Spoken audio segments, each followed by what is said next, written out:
Hola a todos y bienvenidos a bordo del USS Lucid. Ahora, esta es una nave de la que muchos de ustedes quizá no hayan oído hablar antes, pero en realidad es una nave muy importante y muy interesante de justo al final del periodo de tiempo que cubre el canal. Entonces, ¿qué es exactamente el USS Lúcido? Bueno, en realidad es un barreminas, así que eso pudo haber sido una pista para algunos de ustedes que están mirando el fondo porque ven este aviso aquí, que todos habrían visto al subir a bordo. Hay una advertencia: no reportar todos los materiales magnéticos que se traigan a bordo al oficial de control de firma magnética o al suboficial de guardia pondrá en peligro la seguridad de este barco y la vida de su tripulación. Ahora explicaremos un poco más sobre por qué tenían estos controles en un momento, pero por ahora sigamos recorriendo esta parte del barco. Así que estamos en la cubierta superior del barco y vamos a empezar a avanzar hacia adelante, pero por supuesto hay una campana, así que por supuesto debemos tocar esa campana.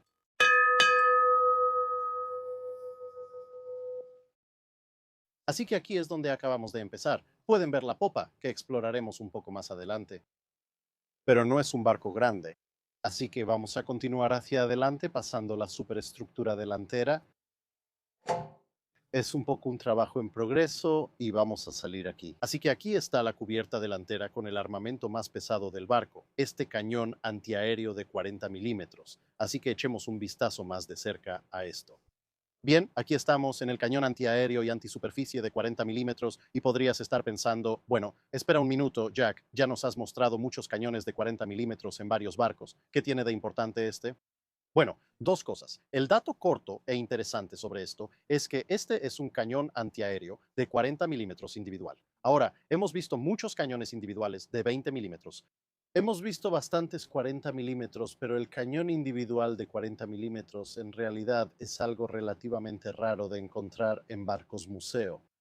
En parte porque, aunque había muchísimos cañones Bofors individuales de 40 milímetros en tierra, el cañón individual de 40 milímetros en el mar en realidad era relativamente raro. Así que, aunque los dobles y los cuádruples eran considerablemente más caros, obviamente más pesados y requerían más tripulación, eran más eficientes en cuanto al uso del espacio en la cubierta. Por la cantidad de poder de fuego que proporcionaban, tendían a instalarse en cosas como destructores, acorazados, cruceros y portaaviones.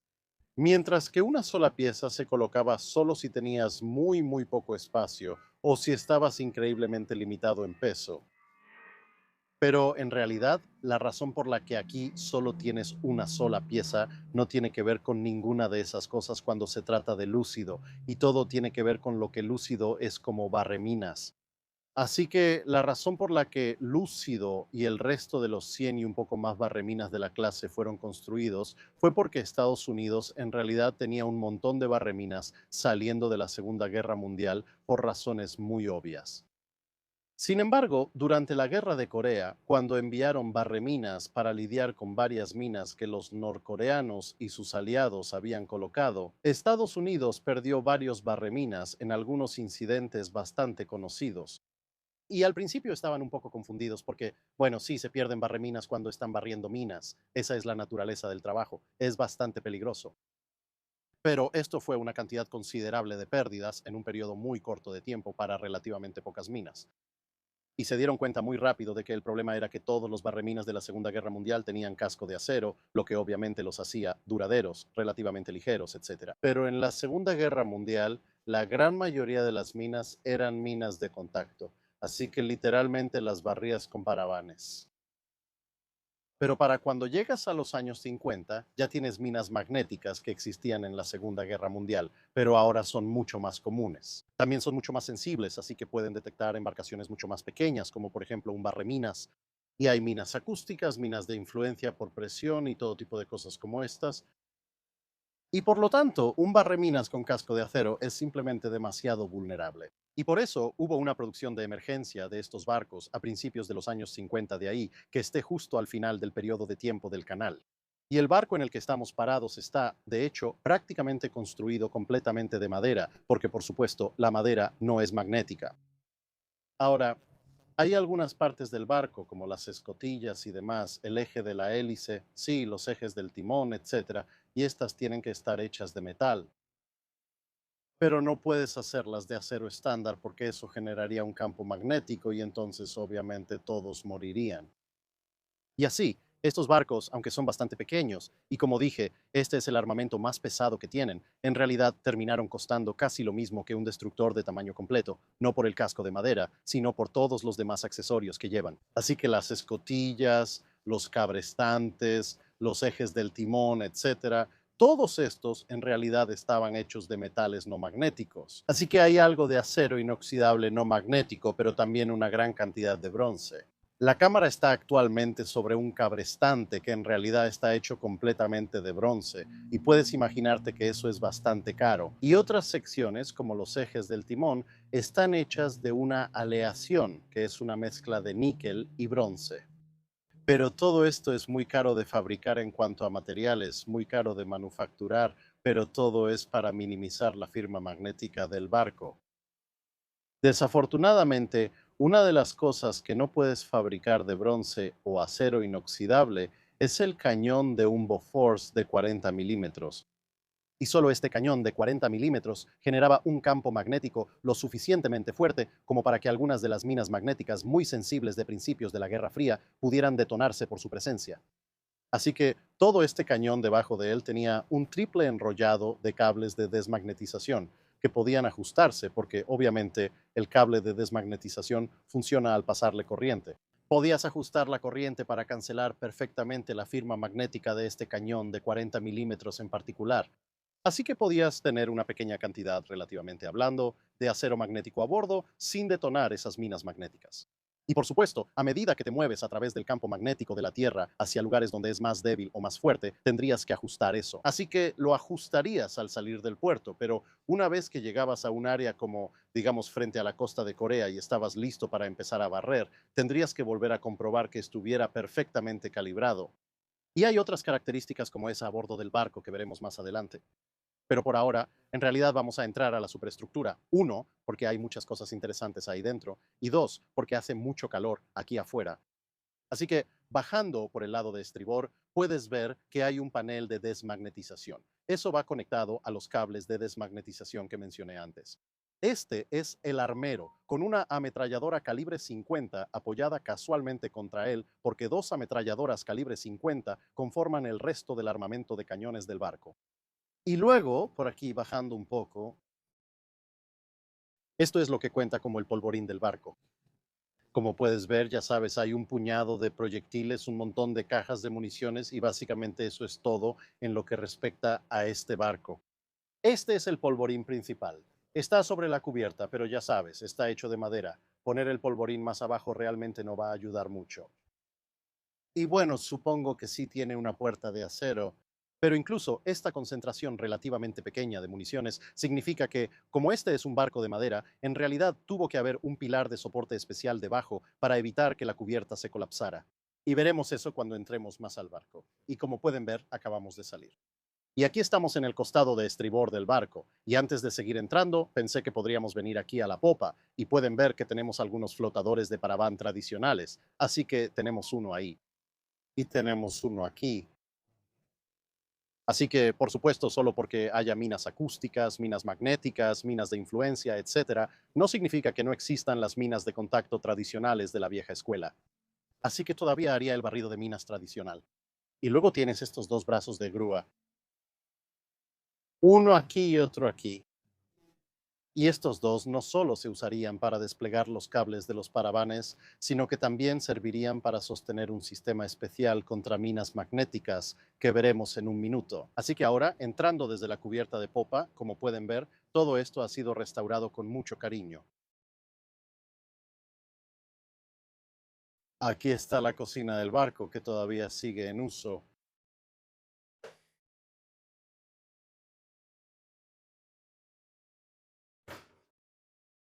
Y luego, avanzando un poco más hacia adelante, hemos pasado por el área del comedor donde la gente todavía está comiendo, así que esto es parte del alojamiento del barco. Así que puedes ver los costados de madera que se parecen mucho a los de un antiguo barco de línea.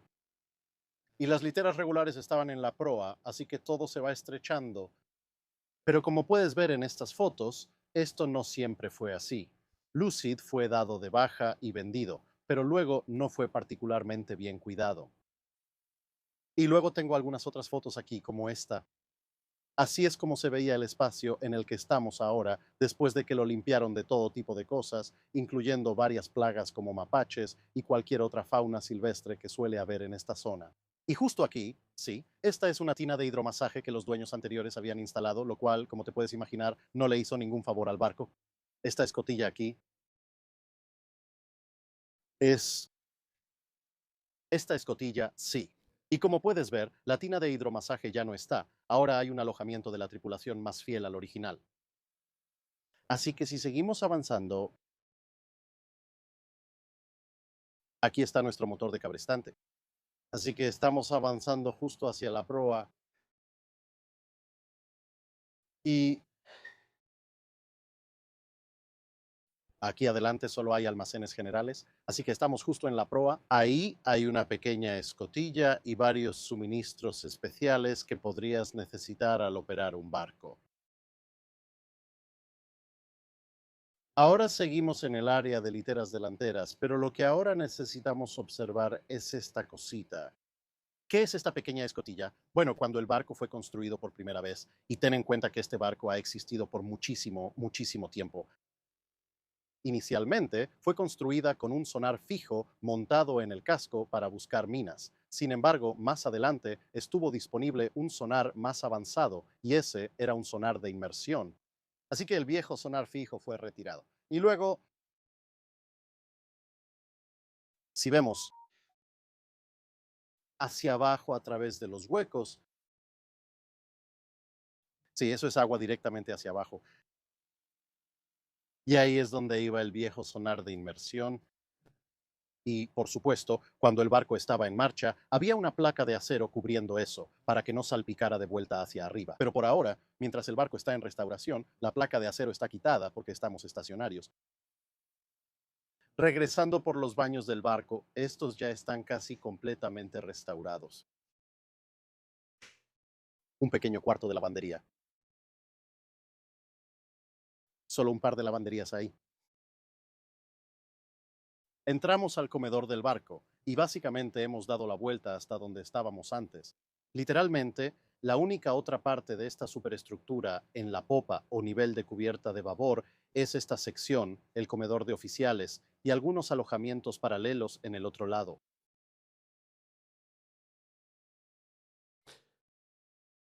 Así que tenemos los camarotes de los suboficiales. Tenemos la sección médica. Yo no la llamaría realmente una enfermería. Quiero decir, está etiquetada como enfermería, pero no vas a estar acostado aquí, ¿verdad? Aquí es donde vienes a recibir tratamiento, pero tendrías que recuperarte en otro lugar por tu cuenta. Y luego volvemos a salir. Así que podemos subir o bajar, pero como la parte de abajo todavía está en remodelación, como probablemente puedas ver, vamos a subir de nuevo. Así que aquí estamos con vista a la proa, hemos subido un nivel. Mira, ahí está el cañón de 40 milímetros y ese cabrestante de bronce del que hablaba antes. Y esto es, por supuesto, el nivel del puente. Así que vamos a pasar por aquí. Hay algunos reflectores. Entra de nuevo. Así que este es el centro de mando y control de la nave. Y de nuevo, como puedes ver, todo aquí tiene que estar hecho de acero no magnético, bronce o latón. Así que todos los instrumentos de la nave aquí y todos los controles están hechos de estas sustancias. Y para las personas que tal vez hayan servido en uno de estos barcos, algunas cosas pueden verse un poco diferentes porque, de nuevo, con el tiempo, a medida que estos barcos pasaban por diferentes situaciones, las cosas se rompían y se reemplazaban. Así que podrías haber tenido controles ligeramente diferentes aquí, pero como puedes ver, estos son nuevos, no magnéticos, que se han colocado. Y para que te des una idea de cuánto trabajo ha sido esto, aquí tienes una foto de cómo solía verse esta área una vez que sacaron a los mapaches y la basura. Y sí, la mesa no venía con el barco, la mesa fue traída por los primeros voluntarios. Así que, de nuevo, eso era todo con lo que tenían para trabajar. Y esa es exactamente la misma toma hoy en día. Así que no solo han tenido que encontrar todos los controles de varios otros barcos similares, sino que también hasta las escotillas y toda la pintura, todo eso ha tenido que ser conseguido y todo ha tenido que ser cableado de nuevo. Y lo único que es diferente entre este barco ahora y la forma en que estaba cuando estaba en servicio activo son estas líneas rojas, que son un sistema completo de supresión de incendios y rociadores. Y eso es simplemente porque, bueno, este barco está hecho de madera. Y gracias a eso, bueno, al no ser magnético, no se perdieron muchos por acción enemiga, pero sí significó que en realidad perdieron más de estos barcos por incendios que por cualquier tipo de acción enemiga. Y así que, obviamente, como barco museo, después de haberle invertido mucho trabajo, le han puesto un sistema de supresión de incendios solo para asegurarse de que no vuelva a incendiarse de repente. Justo detrás del puente se encuentra la sala de cartas náuticas. Así que tienes tu sistema de navegación por estima, que era un avance respecto a lo que se encontraba en la mayoría de los barcos de la Segunda Guerra Mundial. Tienes la sección de sonar y radar.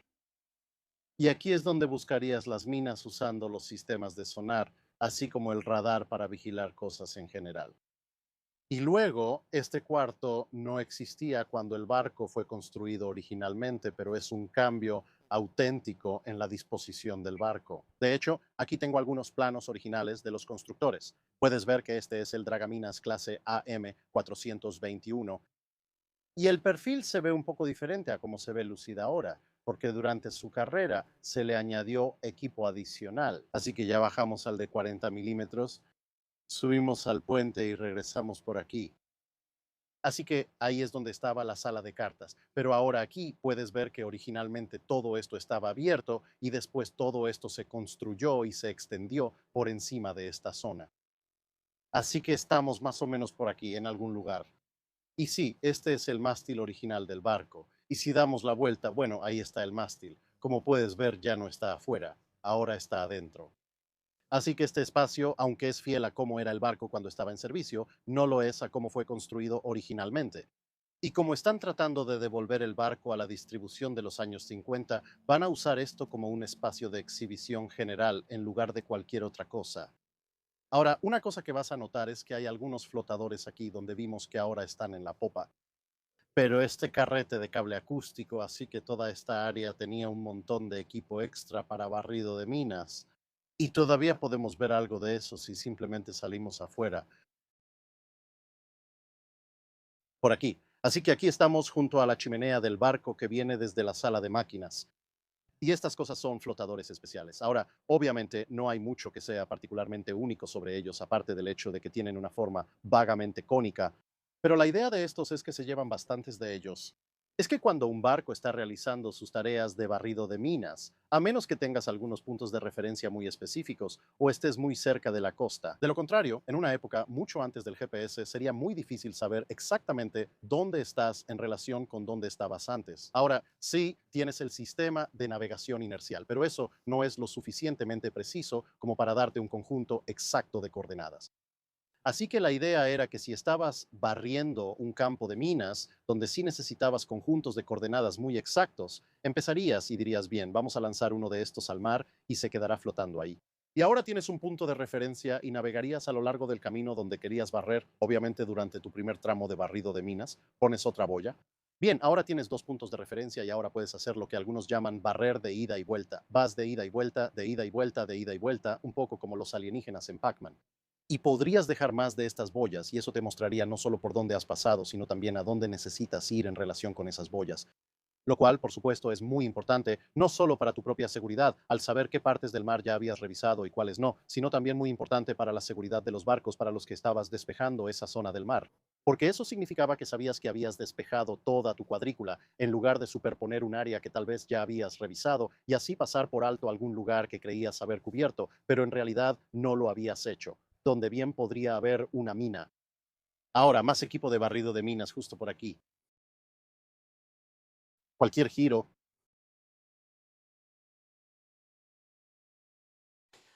Ahora pueden ver que estos son más de estos boyas. Son relativamente ligeros. Puedo usar uno como sombrilla, aunque probablemente no sea la mejor idea. Pero este gran carrete que está junto a mí, como habrán visto en los planos, hay dos de estos carretes. Así que está este y hay otro que estaría justo debajo de nosotros. Y estos tendrían cables muy largos enrollados alrededor de ellos. Y uno de ellos sería un carrete de generador de ruido Así que para minas acústicas, o obviamente el barco está diseñado para funcionar de manera muy silenciosa. Sacarías un cable y al final del cable y a lo largo del cable habría emisores de ruido. Así que podrías navegar a través del campo de minas, hacer que esas minas detonaran y luego explotarían de manera segura detrás de ti. El otro, un tipo de cable similar, pero con un propósito diferente, en lugar de emisores acústicos, tendría una serie de bobinas de inducción magnética y le suministrarías energía, obviamente, desde los generadores del barco, por eso tenía que estar conectado al barco. Y luego, una vez que le suministrabas esa electricidad, estarías produciendo pulsos magnéticos que entonces, con suerte, detonarían las minas magnéticas de nuevo lejos del barco. Y esos pulsos variarían en fuerza, intensidad y duración porque, por supuesto, algunas minas magnéticas tendrían características antimanipulación que podrían estar diseñadas para activarse si reciben un pulso muy rápido, lo cual obviamente sería algún tipo de señuelo, así que no detonarían. Así que no sería solo cuestión de pulso, sino que sería algo como, bueno, aquí hay un pulso débil y rápido. Ahora aquí hay un pulso fuerte y largo y un pulso corto y fuerte y un campo prolongado de baja intensidad y así sucesivamente. Así que todo era muy sofisticado, mucho más sofisticado que la mayoría de las técnicas de desminado de la Segunda Guerra Mundial, que aunque eran increíblemente peligrosas, en su mayoría todavía consistían en los viejos paravanes tratando de cortar los cables de amarre de las minas. Bien, y ahora estamos un nivel arriba del puente cerrado. Ahora estamos en el puente de navegación.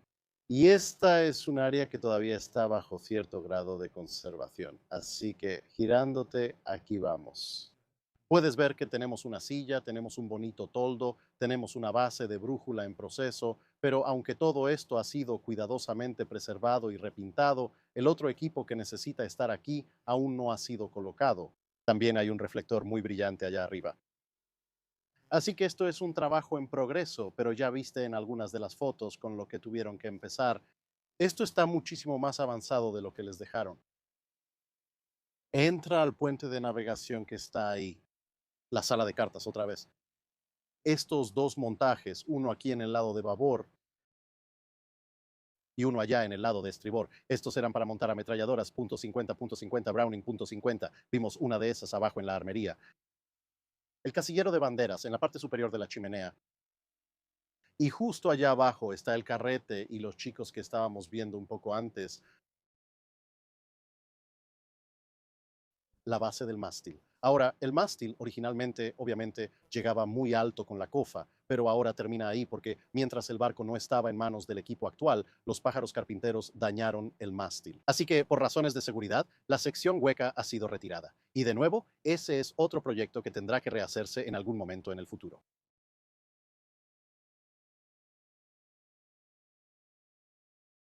Pero si seguimos por aquí, hay otra característica interesante de esta zona de resguardo. Así que no solo tienes el refugio para ayudar a mantener los mapas secos y un poco de café, porque claro, siempre necesitas café, sino que hay dos literas. Ahora, ¿por qué hay dos literas aquí? Bueno, es muy sencillo.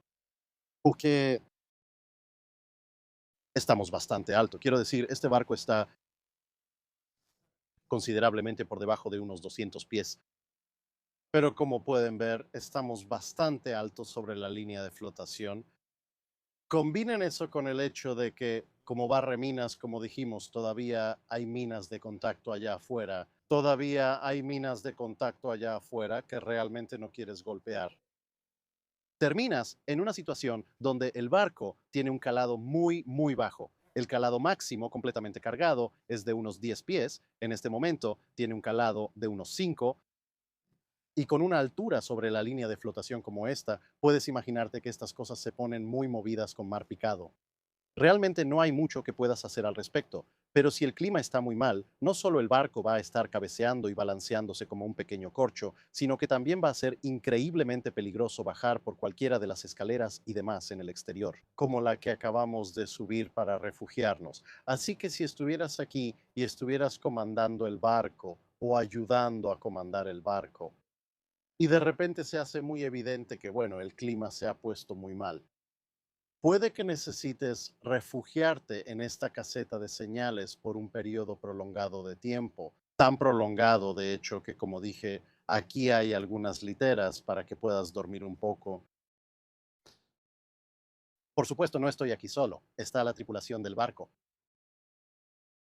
También hay un cierto curador de acorazados haciendo sus propios videos. Lo estamos espiando. Ahora, no les he mostrado mucho de la cubierta de popa y la popa, y eso es simplemente porque en este momento es un taller al aire libre, porque por supuesto el trabajo para restaurar el barco de su estado previamente desmantelado aún continúa. Pero mientras la gente está trabajando allá arriba, puedo mostrarles cómo es aquí abajo. Así que, de nuevo, se te perdonaría si confundes esta área con un navío de línea, si tienes refuerzos de madera y todo eso. Así que todo esto está bajo una restauración considerable. Todavía hay algunas escotillas y cosas así que están hechas de metal, pero la gran mayoría del barco, nuevamente, está hecha de madera. Puedes ver aquí, por ejemplo, aquí abajo, donde aún no ha sido completamente pintado. Entonces, toda esta es la estructura original del barco. Estamos justo debajo de la popa del ventilador en este momento, así que si miras hacia arriba, puedes ver que ese es nuestro ventilador en la popa para tratar de mantenernos frescos. Aunque aquí abajo sí se siente notablemente más fresco, de todos modos, en parte por las cualidades aislantes de la madera y en parte porque, por supuesto, estamos más cerca de la línea de flotación.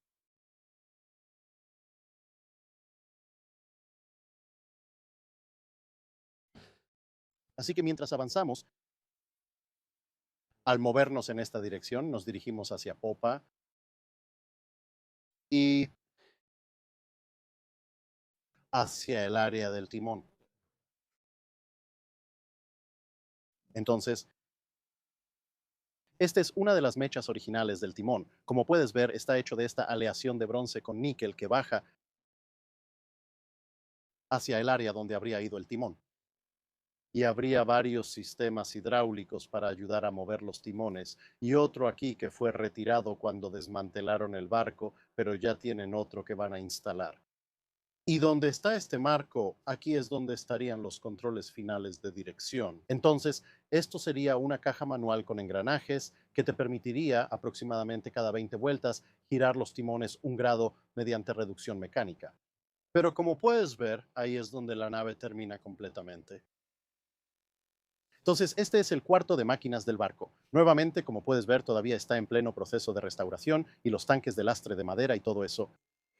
Y aquí tendrías algunos grandes motores diésel empacados. Quizá hayas notado que algunas otras características aquí se parecen un poco a las de un submarino, y eso es porque mucha tecnología de submarino fue reutilizada en el barco.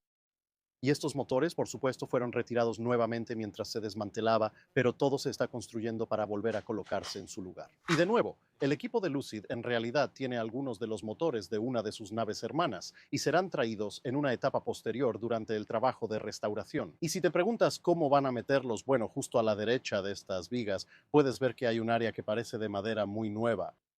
Eso es lo que se llama un panel desmontable. Y estos muy a menudo se construían en los buques de la Marina específicamente para ser desatornillados, o en este caso, desatornillados. Y potencialmente incluso cortados como áreas por las que podrías subir y bajar maquinaria muy grande que de otra manera estaría completamente encerrada. Entonces, en algún momento esa área será removida, se instalarán los motores, todo será rehecho y luego todo será cerrado de nuevo.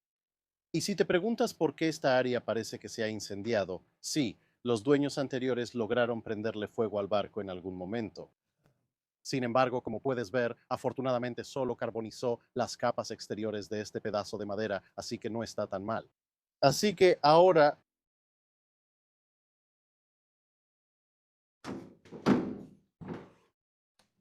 lo hacemos de nuevo.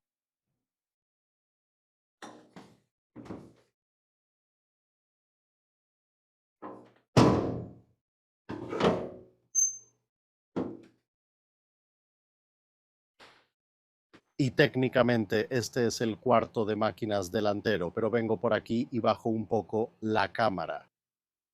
Puedes ver estas diferentes plataformas y aquí es donde estaban varios generadores para suministrar energía al barco, en general, para suministrar energía al cable antimagnético del que hablamos y otros componentes y piezas. Así que de nuevo, todo esto está actualmente en restauración. El plan es tener un generador aquí, porque eso le dará al barco algo de independencia de la energía de tierra cuando sea necesario moverlo. Pero esto se va a convertir principalmente en un aula y un espacio de aprendizaje, lo cual estará bastante bien porque creo que este es probablemente uno de los compartimentos más grandes del barco y como un pequeño destaque pueden ver aquí, estas son las rodillas. Vimos que las han pintado en todo el barco, pero en este lugar decidieron quitar toda la pintura y eso te da la oportunidad de ver exactamente cómo son. Entonces puedes ver que tienes todos los pernos de bronce manteniéndolo todo junto, no son magnéticos, y en vez de salir al estilo de la época de la navegación a vela y buscar pedazos de madera que crecen en formas muy específicas, porque no tienen que soportar cañones de 32 libras, justo arriba estas son tiras laminadas de roble.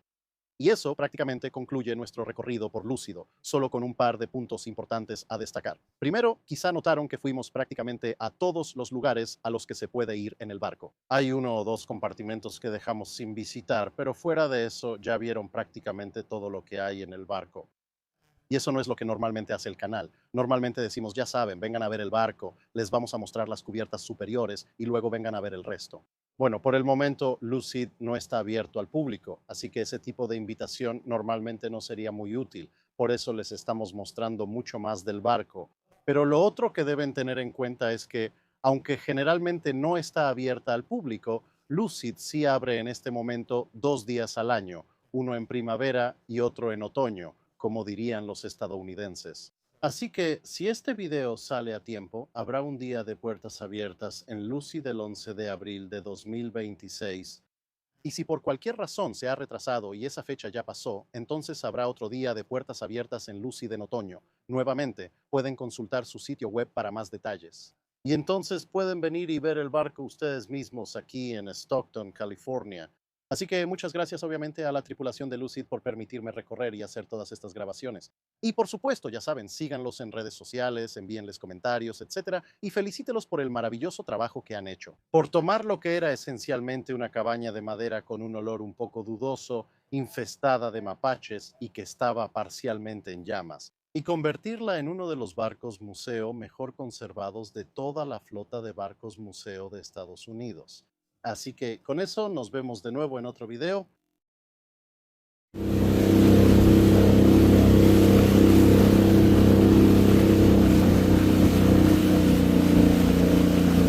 Eso es todo por este video. Gracias por vernos. Si tienes algún comentario o alguna sugerencia de un barco para reseñar, haznoslo saber aquí abajo en los comentarios. No olvides comentar en la publicación fijada para preguntas sobre el dique seco.